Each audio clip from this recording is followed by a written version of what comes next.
Bismillahirrahmanirrahim. Assalamualaikum warahmatullahi wabarakatuh. Materi selanjutnya untuk praktikum analisis data yaitu analisis regresi. Analisis regresi ini bertujuan untuk menyelidiki pola hubungan antara variabel dependen dengan variabel independen, serta untuk mengestimasi rata-rata dari variabel dependen berdasarkan nilai variabel independen yang diketahui. Analisis regresi dapat dibedakan menjadi analisis regresi linier dan non-linier. Yang dibahas pada praktikum ini adalah analisis regresi linier. Jenis analisis regresi linier berdasarkan jumlah variabel independennya ada dua, yaitu analisis regresi sederhana yang memiliki satu variabel independen dan analisis regresi berganda yang memiliki lebih dari satu variabel independen.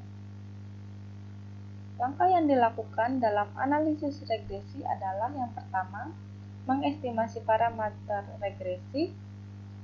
Selanjutnya, melakukan uji ketepatan model secara simultan dan parsial. Dan yang selanjutnya, melakukan pemeriksaan asumsi kenormalan, independensi, dan homoskedasitas residual, serta asumsi multikolinearitas untuk analisis regresi berganda. Dan yang terakhir, melakukan pemeriksaan pencilan dan data yang berpengaruh. Di modul ada contoh soal, kita bisa coba di SPS kita masing-masing ya.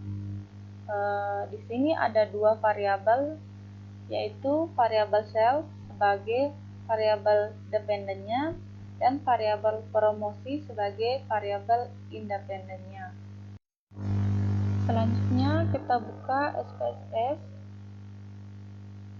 Nah, seperti biasa kita buat dulu variabel view-nya. Di sini ada dua variabel yaitu sales dan promosi. Kedua variabel ini bertipe numerik, desimalnya 0 dan kategori datanya scale. Kemudian pada data view kita masukkan semua nilai-nilai pada variabel sales dan promosi. Setelah semua nilainya masuk, kita akan klik analyze. Kemudian pilih regression dan klik linear. Nah, variabel salesnya ini kita masukkan ke kotak dependen, sedangkan promosi kita masukkan ke kotak independen. Selanjutnya pada menu statistik, kita pilih estimate dan model fit. Dan pada kolom residual, kita pilih juga Darwin-Watson untuk uji independensi residualnya. Kemudian klik continue. Nah, pada menu plot, kita akan membuat scatter plot untuk uji homoskedasitas residual. Di sini kita menggunakan jet residnya sebagai Y dan jet predictnya sebagai X. Dan untuk uji kenormalan residualnya kita bisa pilih histogram atau normal probability plot, atau bisa dipilih keduanya. Kemudian klik continue. Pada menu save, kita pilih yang unstandardnya dan standarnya. Begitu juga di residualnya kita pilih unstandardnya dan standarnya. Di menu distain-nya kita pilih cook dan average value. Kemudian pada menu influence statistiknya kita pilih DF betanya dan DF fit-nya. Kemudian kita klik continue. Dan pada menu option-nya kita centang yang include constant in equation. Kemudian klik continue. Untuk keseragaman yang lainnya bisa diabaikan. Kemudian klik OK.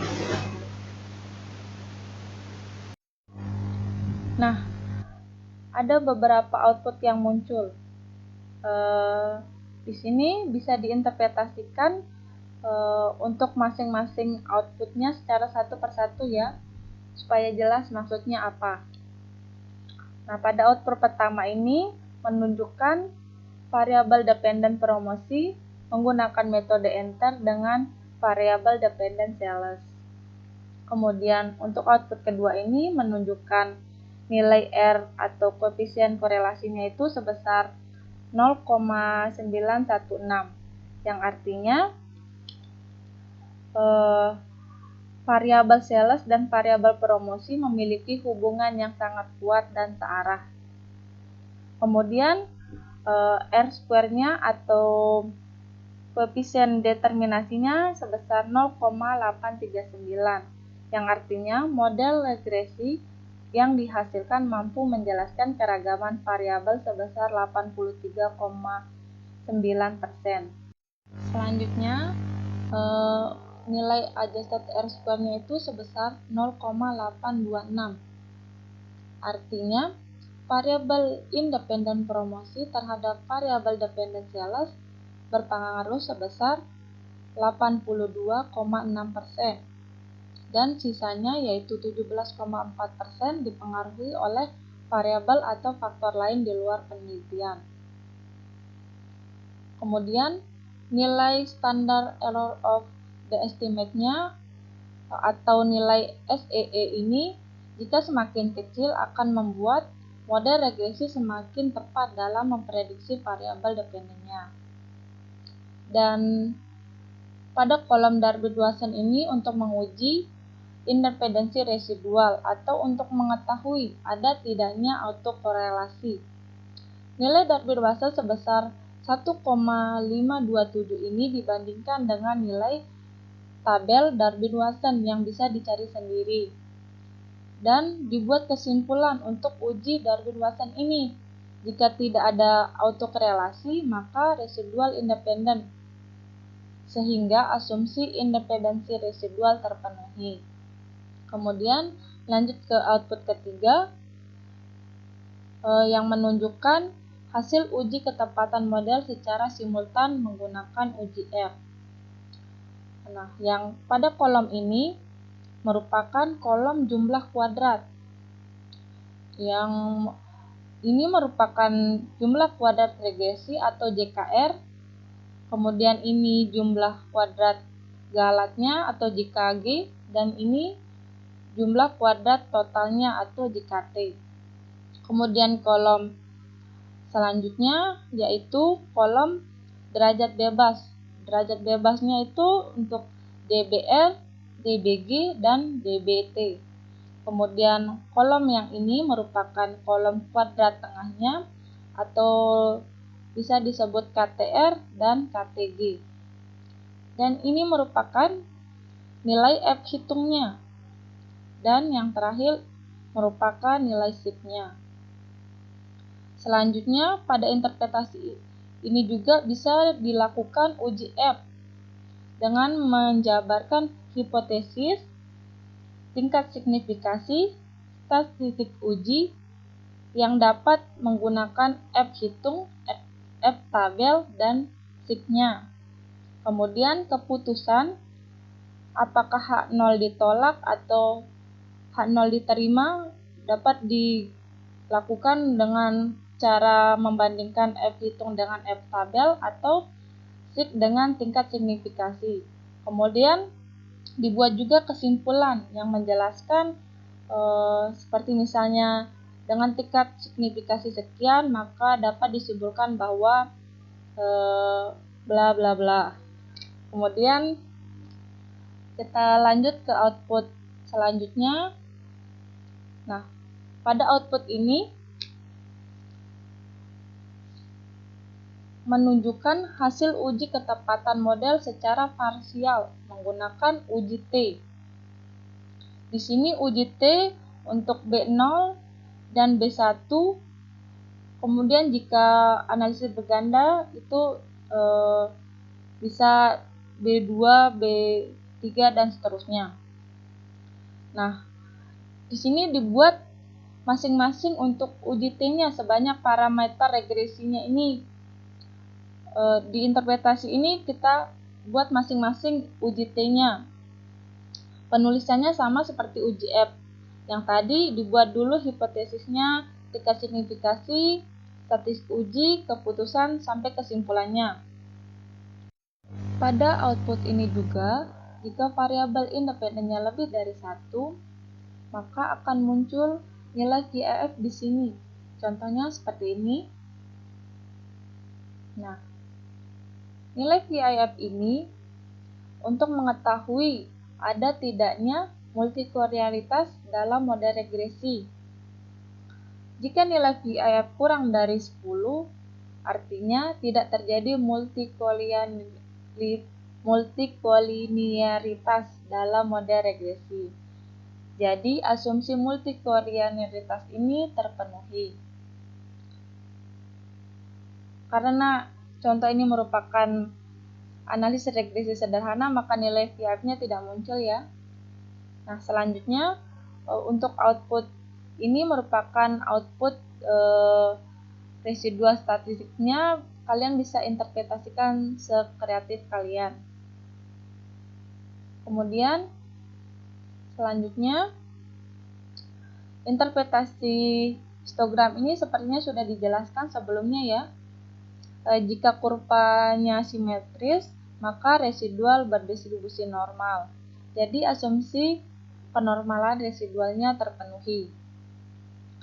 Nah, selanjutnya di sini ada PV plot yang juga untuk mengetahui penormalan residual. Jika plot membentuk garis lurus sebesar 45 derajat, maka residual berdistribusi normal. Jadi asumsi kenormalan residual terpenuhi. Output selanjutnya yaitu scatter plot untuk menguji homoskedastisitas residualnya. Nah, jika plot-plot pada scatter plot acak tidak berpola, maka residual identik. Jadi asumsi homoskedastisitas residual terpenuhi. Nah, ada cara lain untuk mengetahui residual independen atau tidak, yaitu dengan melihat plot ACF yang dapat dibuat dengan mengklik Analyze, kemudian dipilih Forecasting, dan klik Auto Correlation. Nah, untuk keseragamannya ini kita gunakan standar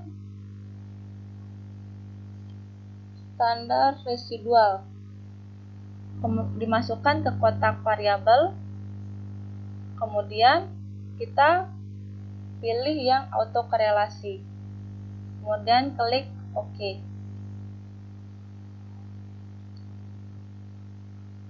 Nah, muncul plot ACF yang menunjukkan bahwa batang pada masing-masing leg ini tidak keluar dari batas atas dan batas bawah, yang artinya tidak ada korelasi pada residual, maka dapat disimpulkan bahwa residual independen, sehingga asumsi independensi residual terpenuhi. Setelah semua output diinterpretasikan masing-masing dan dilakukan uji-ujinya, maka bisa dibuat kesimpulan akhir dari analisis regresi ini. Kesimpulan akhir ini berupa model beserta interpretasi intercept dan slope-nya, dan juga kesimpulan akhir ini bisa ditambahkan hasil uji ketepatan model secara simultan, parsial, nilai koefisien determinasinya, dan residual yang berdistribusi normal, identik, independen, serta multikovarialitasnya jika regresi berganda. Dengan kesimpulan akhir ini, maka analisis regresi selesai dilakukan. Mungkin itu saja yang dapat saya sampaikan. Jika ada pertanyaan, bisa disampaikan di grup chat. Terima kasih dan semangat. Assalamualaikum warahmatullahi wabarakatuh.